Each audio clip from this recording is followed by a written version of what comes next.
Welcome to our channel. Today we how to register with Tidio for live chat UI conversion boosts, quick tutorial step by step clearly.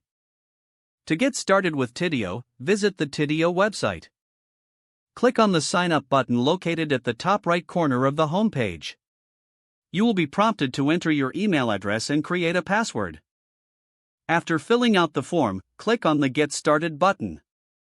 Check your email inbox for a confirmation email from Tidio. Click the confirmation link in the email to verify your account. Once verified, return to the Tidio website and log in using your credentials. After logging in, you will be welcomed with a setup wizard. Select your business type to help Tidio tailor the experience for you.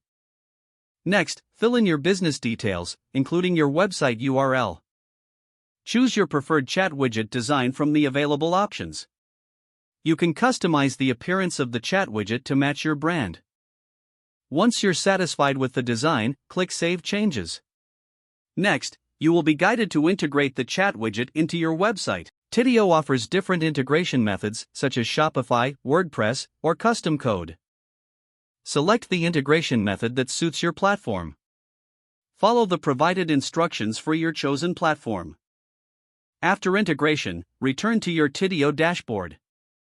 Explore the features available in the dashboard, like chatbot setup and automation. Set up your greetings and responses to engage visitors effectively. Test the chat widget on your website to ensure it functions correctly.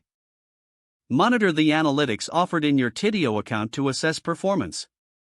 Adjust your strategies based on the data provided by Tidio.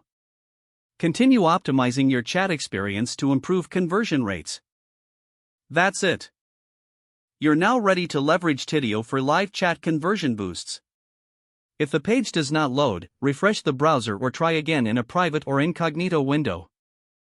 Make sure you are using the correct email address, then retype it carefully to avoid small typos. If your password is not accepted, use the reset option and create a new strong password you can remember. Don't forget to like this video and subscribe to our channel for more step-by-step tech guides.